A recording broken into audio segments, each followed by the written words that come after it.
It's a hard question to answer. At any given day, there's like 5 games in my top 3. But I think so, yeah. If I have to think about if I'm going out once a week, right, and I'm going to be at the game store once a week, every week, week in, week out, there are 3 games that I am going to want to play most when I go out on any given Wednesday. The Other Side is going to be one of those 3 games, for sure.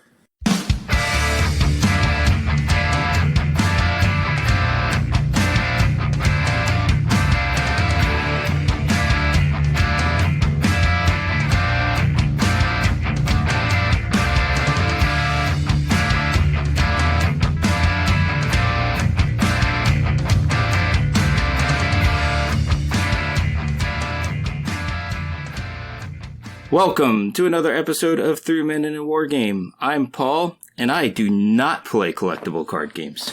Hi, my name is Kevin, and I thought I didn't play collectible card games. And this is Potter, and I have no idea what tap mana means. The hell you don't. But I'll the hell I don't know. I do. Sadly, I do. Not sadly, but I know. All right. Well, welcome back, dear listeners, after a brief hiatus. So we're back, and we're doing this thing again. And we're actually going to come back because I think, and I should have asked them this before, but we are 2 out of 3 vaccinated or 3 out of 3 now. I got one more shot left. I'm one of 2. So we are 33 and a third vaccinated. No, we're more than that, right? Because you got the 1 shot. I got 2 of my shots. So I know. I was just trying to make a naked gun joke badly. We are vaccinated now, basically. So we are looking now very seriously at the end of this tunnel. And coming out of the end of the tunnel, I had this idea that we should record a series of episodes called Aftermath Hype. Because we had the before times, and then we were, in the shit for a while. And now we're looking at the aftermath of COVID. And since we're going to be coming out of lockdown and people are getting vaccinated, and it's actually looking like we're seriously going to be playing some games soon, we want to talk about the games that we're most excited about. And we're going to be taking this as an interview format. So week on week, we are going to be selecting games that one of the 3 of us is excited about, and then the other 2 are going to be interviewing the most excited. Now, because some of us are going to, like Infinity, we're all excited about, but right. I would say it's Paul or Chris that's most excited. Probably Chris. I think so. Well, right now, definitely with the MO stuff that just came out, there's the hype level for me right now. Yeah. Exactly. So Chris would be the person answering the questions. It's going to be the same questions or close to the same questions every week. And this week, we're going to start with The Other Side. And it will be me answering the questions this week. So you will hear questions from Paul and Chris, and I will be answering them with regards to The Other Side by Weird Games, because this game, I am hyped beyond belief to get back into game stores and play.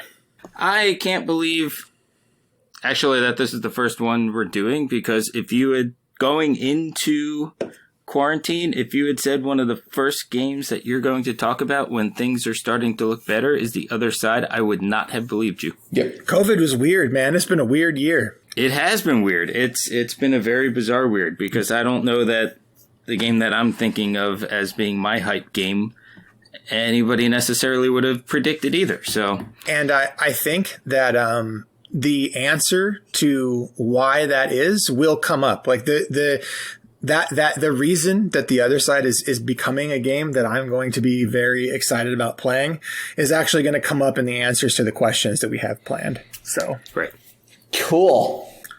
I'm excited.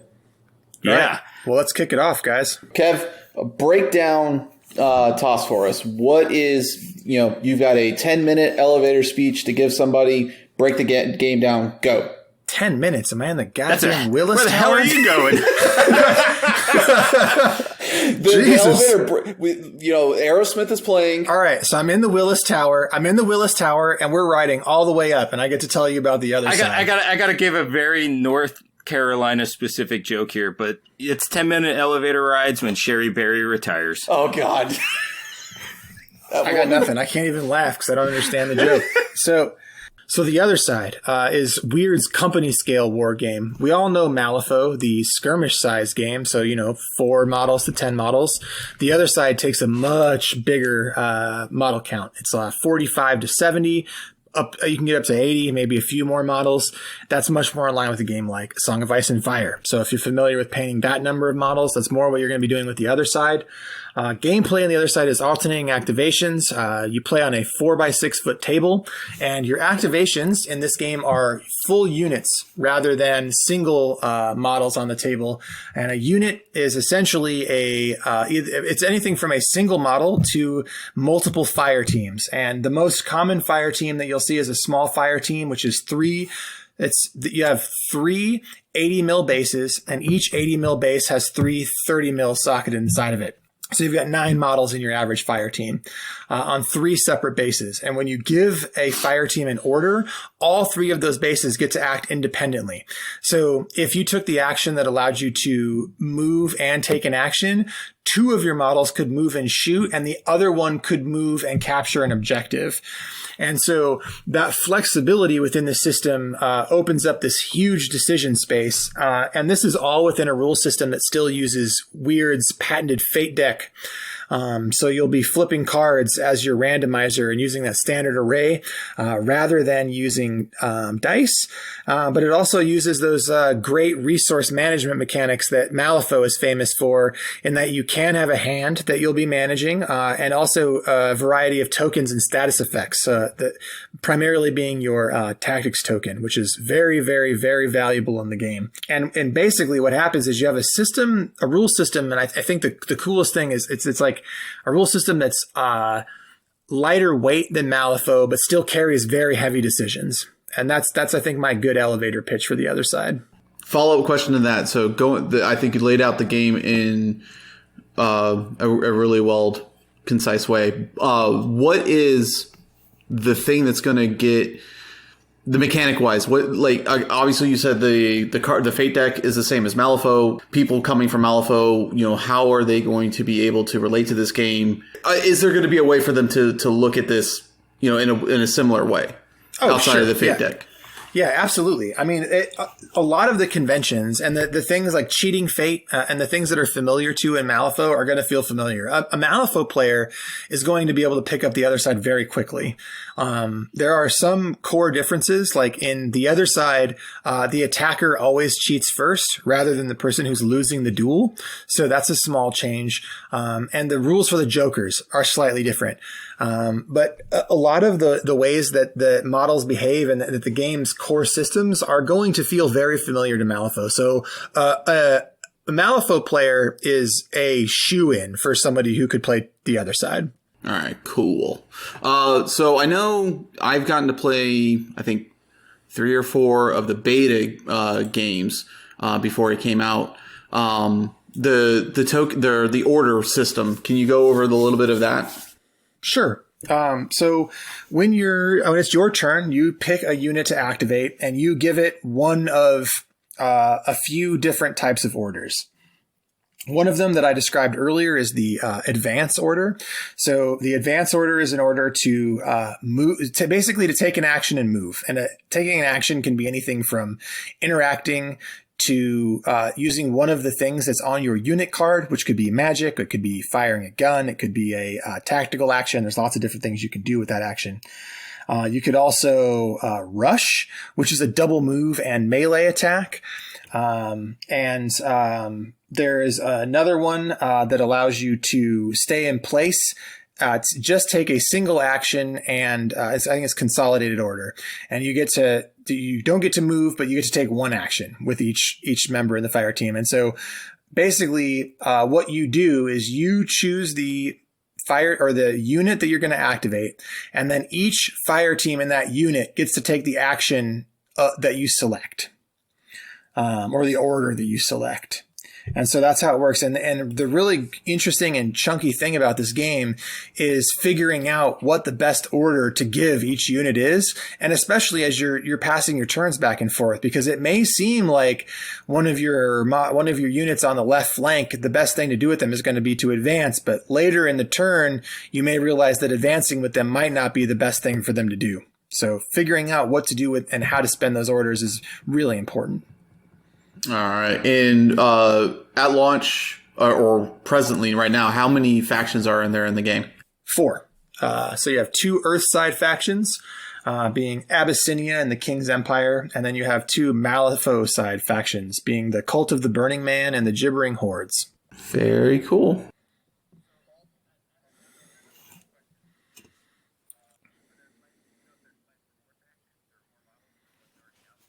Yeah, so there's a 2-player starter box planned, which there are 2 also sub or adjunct factions, the Guild and the Court of Two, and those 2 factions will have a starter box that'll come out, and the starter box is going to be basically like a full 1 commander list, which is like essentially like a small size game for either of those that you can then mix and match those with the other factions that match them. So the Cult of Two or the Order of Two will be able to play with either Cult of the Burning Man or Gibbering Hordes, and the Guild side would be able to play with either Abyssinia or King's Empire. And then we also know that, at least in the rule book, there were plans for a 3 Kingdoms army, which is China, Japan, and Vietnam, and then also a Kumon army, which would be an Oni army.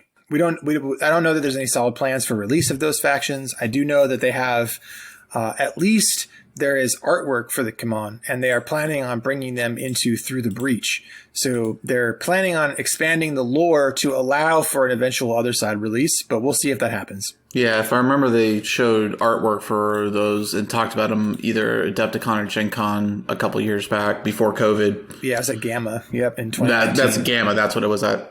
Cool. Paul, any more questions? All right, cool. So moving on to the next kind of subject we got for TOS. What is the main appeal that TOS holds for you specifically? Yeah, so the main appeal of TOS for me is the large scale game.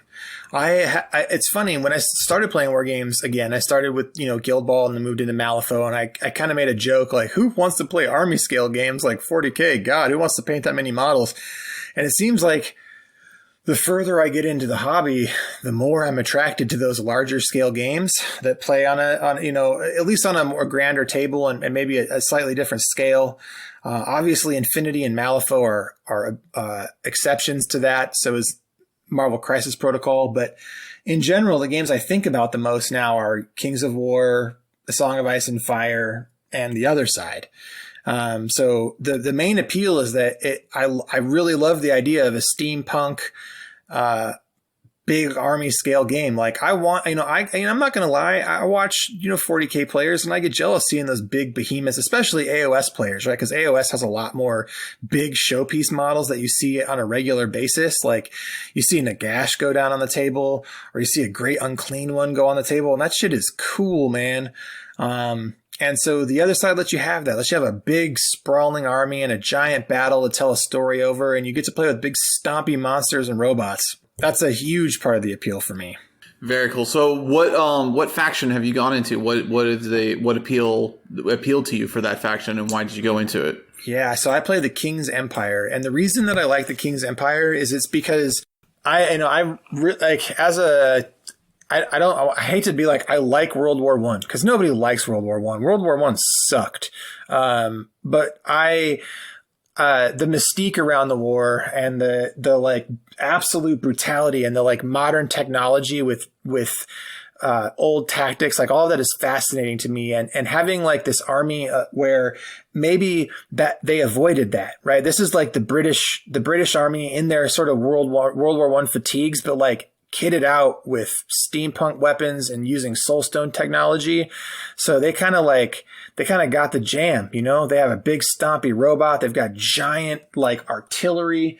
They have dudes with grenade launchers. And I don't know. I just really like, and also it's a gun line, and I very rarely play gun lines. So it's been really fun for me to experiment and actually get to know what playing a gun line is like. And it turns out I like it a lot.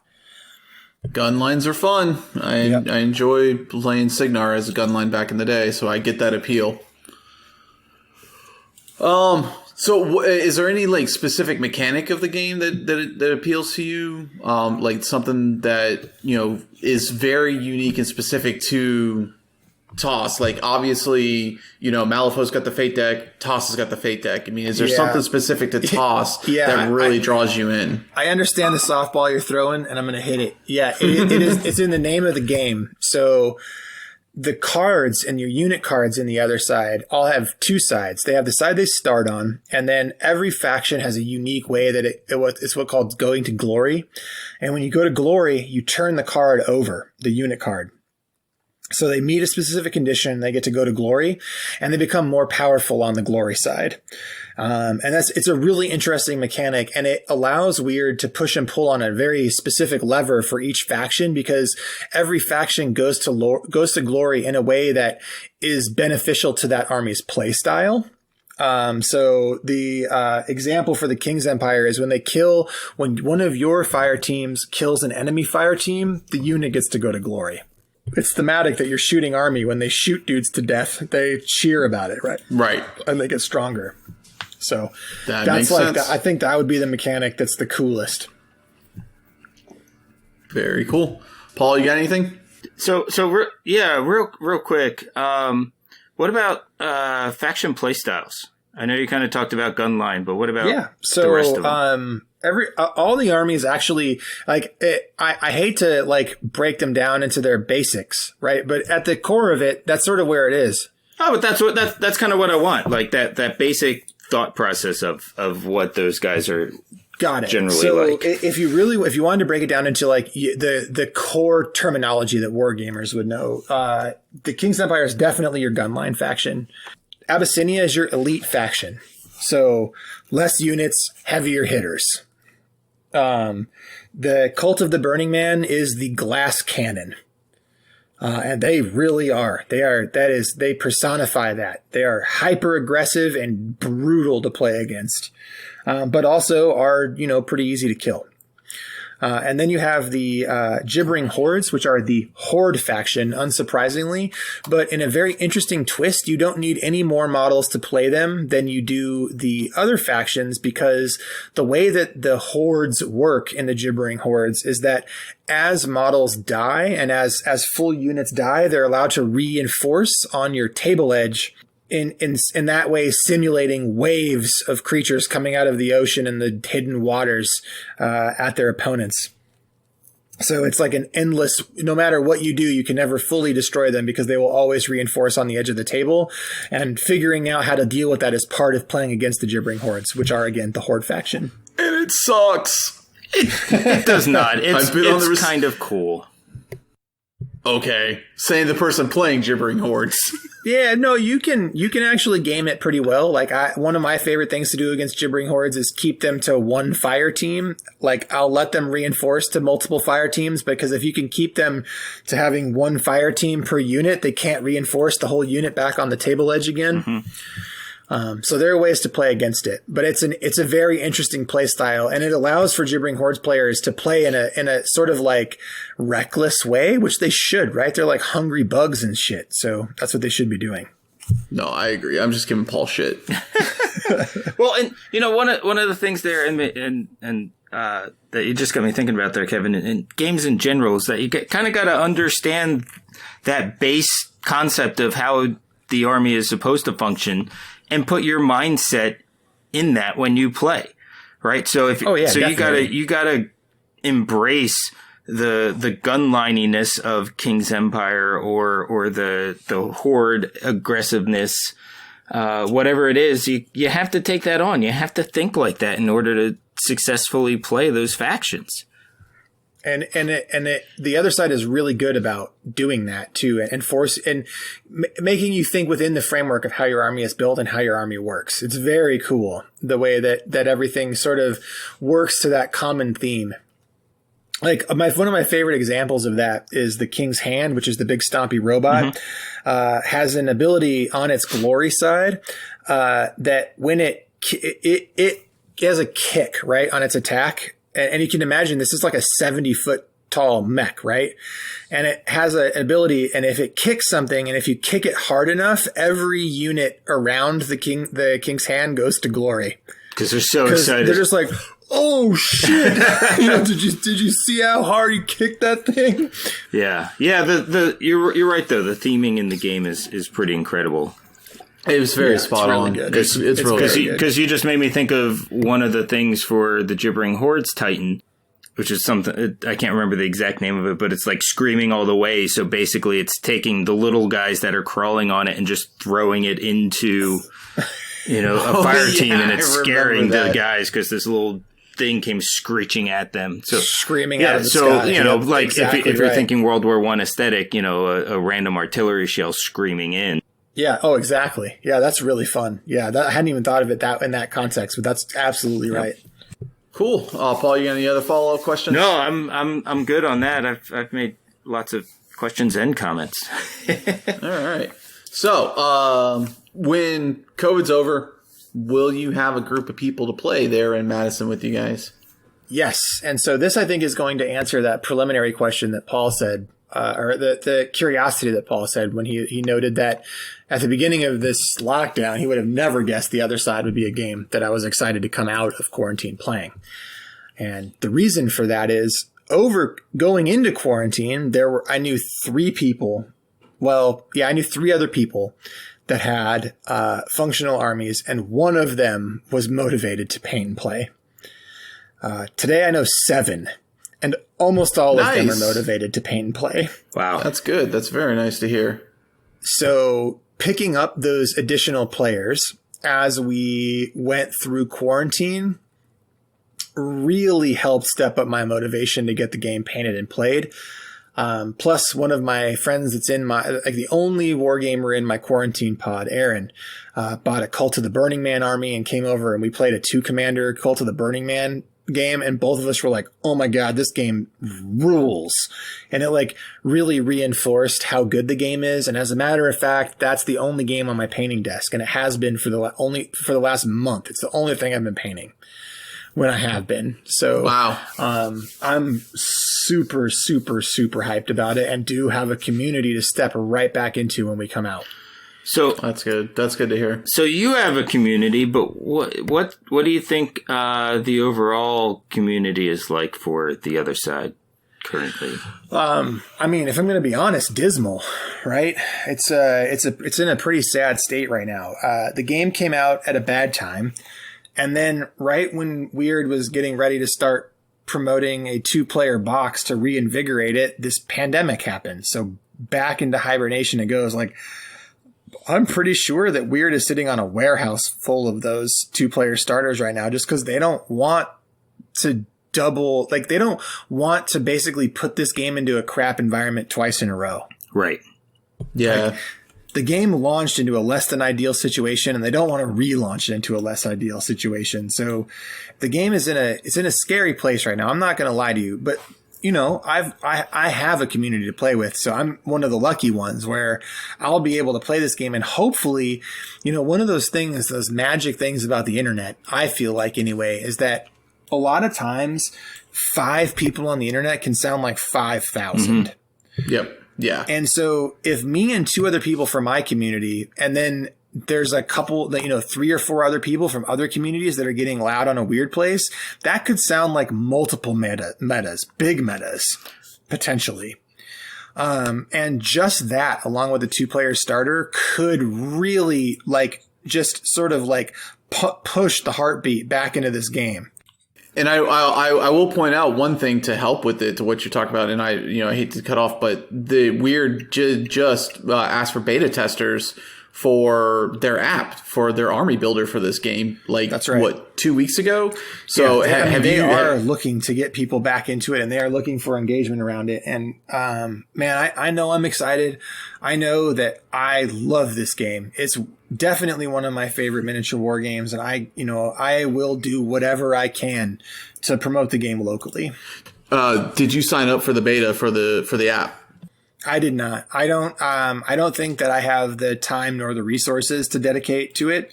I had some serious family stuff going on when those signups came up, and I wasn't going to be able to know whether or not I was going to have time, so I just didn't sign up. Cool. So, I mean, you've mentioned the 2-player starter set a couple of times now. So if someone wanted to jump on into it after listening to this podcast, like, what do they need to do to get into this game today, right now, start playing? Yeah, and it's actually a really good time to get into it because the commander boxes, which are what you need, are generally pretty easy to find for a good price. So what you need to start playing the other side is a commander box, and you'll find the commander boxes. There's one for each faction, then they have the commander's name on them. And what you get is everything for a one commander list. So you get a fate deck, you get a measuring tape, you get, a couple sheets of tokens, and then you get all the models and bases that you need to start playing. And then the rules are available online. So, plus you get the cards, right? You get the cards for the units. So everything you need to start playing. So if you had 2 players, each person would pick up a commander box and literally you glue the models to the bases and you go because they're pre-assembled. So it's just gluing them to the models and then you can start playing pretty much right away. And that's it. Can you go in a little bit more in depth of what you mean by one commander box? Yes. So as you're playing the other side, you have 2 styles, I guess, of playing the other side. And it is a one commander game, which your commanders have a plus script cost in the upper right-hand corner. Most commanders, almost all of them, are 25 script. So what that means is you look at the other cards for models you would want to hire, and each of them has a script cost for the full unit. And so a commander brings 25 script, so you hire 25 script worth of models or 25 points worth of models. 2 commanders often bring 50 script, so you're hiring twice as many models in. So a one commander game on a 4x4 is essentially a half-size game on a smaller table. But the one commander games of the other side are very fun. So there's no reason not to just play, to buy the 2 commander boxes and start playing one commander boxes with your buddy on a 4x4. Very cool. Going into post-COVID, I mean, obviously, you said you're pretty hyped for this game. You see this in your top 3 games? It's a hard question to answer. At any given day, there's like 5 games in my top 3, but I think so. Yeah. If I have to think about if I'm going out once a week, right? And I'm going to be at the game store once a week, every week, week in, week out, there are 3 games that I am going to want to play most when I go out on any given Wednesday. The other side is going to be one of those 3 games for sure. So I think yes. I think it's hard, right? Because I feel like the answer to this question can like vary from week to week depending on my mood. But yeah, I think it is legitimately it's like a top 2 of my top 3. Yeah. Wow. Very cool. Cool. Well, Paul, you got any other questions for him? No, I think that covers everything. Yeah, no, I don't have any more questions. Cool. Fuck yeah. So my main thing is go buy this game. It's cheap right now, you guys. Cheap. You can I bought a whole unit. Box says $45 on it. I got the box for $18. Like you can I bought a Abyssinia Commander box. I mean, I have King's Army as well too, but I'm buying into Abyssinia, and it's a $90 box, and I bought it for $25. That's what I'm saying. And if they relaunch it, if they relaunch the game, you're not going to find the game at those prices again. So buy it. Yep. Mm-hmm. Cool. It's real good. Real good. All right, Paul, closing comments. The other side is a whole lot of fun. I think Kevin's gonna have a lot of fun playing it, to be honest with you. Cool. And for me, I agree with these guys. It is a ton of fun. I've only gotten to play in the beta. Didn't really get a chance to play after the Kickstarter got here. But what I played was a ton of fun, and I'm already buying a second faction. So play the game. It's great. Let Weird know that there's life for this game, and so they can keep pushing it. Exactly. There you have it. So thanks to our patrons. Without you guys, we would not be able to be here. We appreciate your support, especially, the past couple of the weeks. So thanks to Static as a City for the awesome intro and outro music, and find us on the interwebs, on social media, 3 Men in the War Game, the number 3 not spelled out. So there you go. Bye.